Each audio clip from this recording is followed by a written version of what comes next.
Assalamu alaikum ne balimaw. A problème bɛ Nigeria. Problème min bɛ yen nɔ armée de murutilen bɛ u ka président bolo k'a dɔn k'a fɔ ko mun bɛ ka kɛ yen nɔ bɛɛ b'a yela Boko Haram san joli joli. A bɛ ka gɛlɛya ta k'a se maaw ma yen nɔ. Olu yɛrɛ sɔrɔsiw bɛ ka faga Boko Haram fɛ ko olu ma mun faamu ko Bola Tinubu n'o ka président ye k'a ka cogoya sɔrɔ teliya la sisan nɔ ko parce que olu tɛ se ka jɛn n'a ye tugun k'a fɔ ni gɛlɛya bɛ kɛ u ka jamana kan ko ale kun farala CEDEAO kan k'u bɛ taa Niger kɛlɛ ko yanni i ka taa jamana wɛrɛ kɛlɛ k'i ka i ka jamana yɛrɛ bɔ bolo la fɔlɔ k'o la sa ko maa 800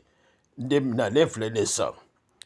olu fɛ yen nɔ ko n'i y'a bɛɛ jateminɛ k'a fara ɲɔgɔn kan k'a bɛ maa 8,000 de bɔ sisan ayiwa k'o la sa k'o cayara sa ko fo ka fɛɛrɛ sɔrɔ a la sisan wala ka démissionner ka bɔ fanga la n'o tɛ olu bɛ fanga ta. Ah, ça c'est un autre débat. Et nous avons décidé de le faire également en bilingue, en bambara et en français, puisqu'on a remarqué qu'il y a des gens qui reprennent nos vidéos, nos titres, pour s'en servir. Bon, c'est pas bien grave, mais nous savons, nous aussi, le faire en français également. Ce qui fait que, aujourd'hui au Nigeria, il y a de graves problèmes. L'armée est en colère contre le président Tinubu. Bien entendu qu'au lieu d'aller faire la guerre comme ils avaient tenté de le faire avec la CEDEAO, et pour faire plaisir à d'autres personnes, alors ils disent que non, mais tant trop c'est trop. Parce que Boko Haram, depuis des années, est là en train de défier l'armée et le pays, et que c'est inacceptable. Il va falloir que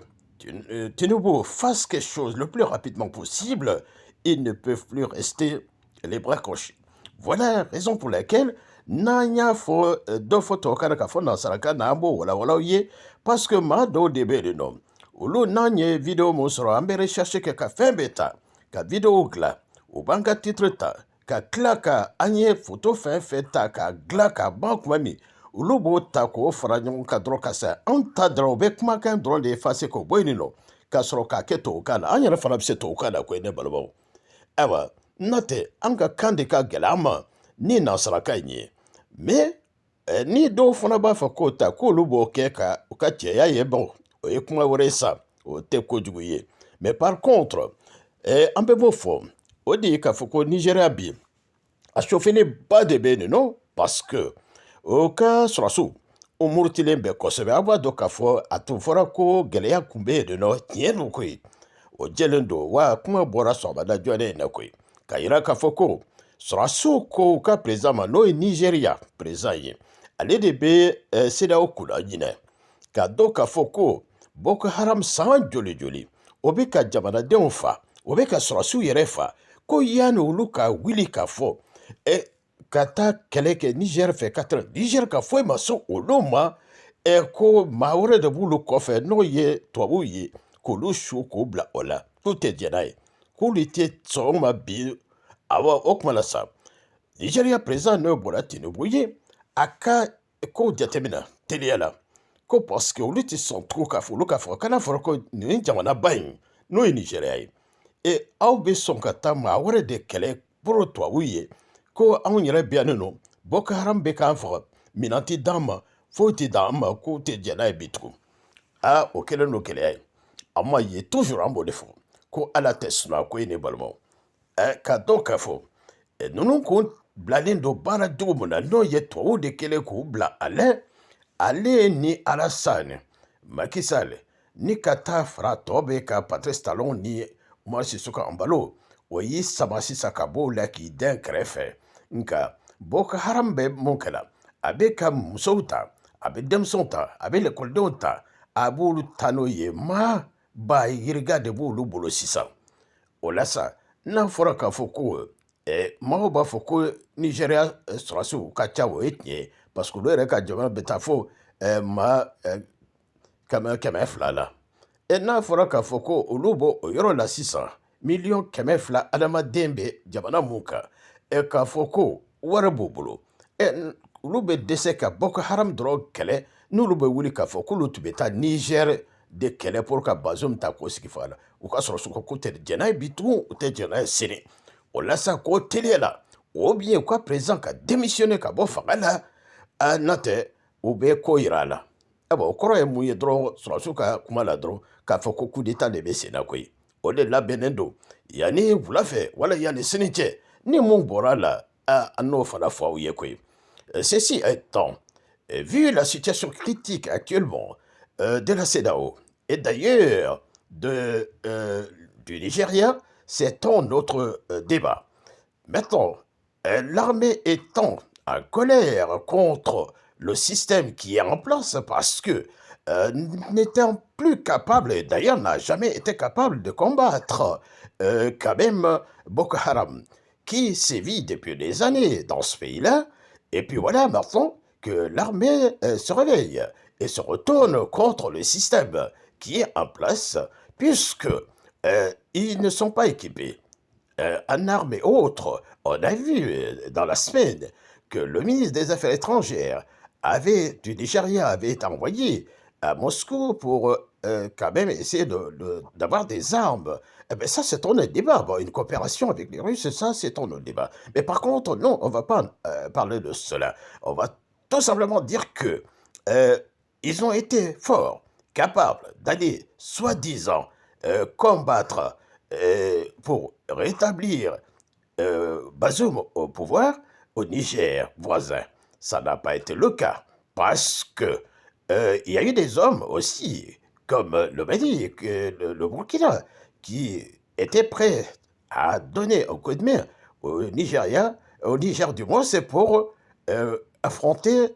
les belligérants, enfin ceux qui étaient à la solde de l'Occident. Ça, c'est autre chose, on ne va pas y rester là-dessus, mais le problème est que mon bene no droka doka foko, sanani wati, na fora ka foko,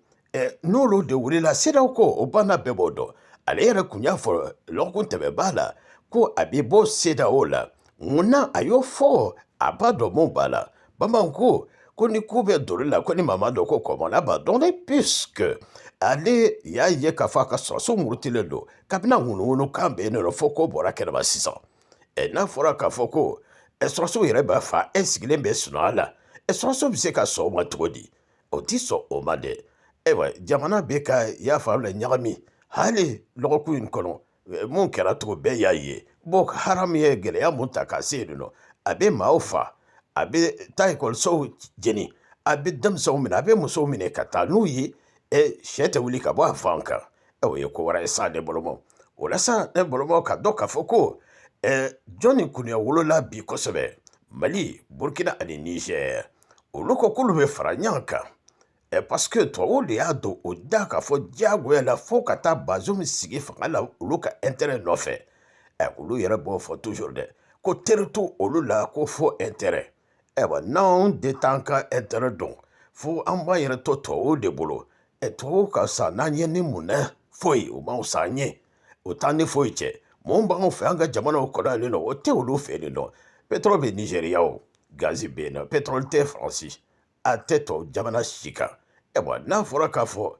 k'aw bɛ wuli ka olu de dɛmɛ anw kan to o ye dama ko ye koyi olu tun bɛ Niger pétrole a n'u ka uranium de tun nɔfɛ komi o banna sisan Nigeria kɔni bi u ka armée fana wulila k'i jɔ koyi n y'o de fɔ ko bi ani sini wala mun mana bɔ a la sa yanni wula in yɛrɛ cɛ ni sɔrɔsiw wulila a nɔfɛ sa wa n'a kɛra cogo min an n'o fana lase aw ma ka dɔn an ka dugawu kɛ an ka sɔrɔsi ninnu ɲɛ ka dɔn k'olu u bɛ baara la u bɛ yafamiya b'a la u ye tubabuw gɛn ka taa ni ka jugu gosi k'olu lata yɔrɔnin kelen Boko Haram don olu dɛsɛra mun na san joli a ka ca san 20 ye bi ni Boko Haram bɛ nin gɛlɛya ta la ka s'o ma CEDEAO ma se ka wuli cogo si la k'a fɔ k'u bɛ yafamila u ka force d'attente dɔ wuli ka taa Nigeria dɛmɛ o la olu b'a fɔ de ko coup d'état tɛ kɛ ko ni coup d'état kɛra yɔrɔ min k'olu bɛ force dɔ wuli k'o ka taa olu wuli ka bɔ fanga la o tɛ manamanakan ye sa wa mɛ ala ye mun dɔn o wasala la ala ka tiɲɛ dɛmɛ ala ka hɛrɛ k'an ka sɔrɔsiw bɛɛ lajɛlen ye inshallah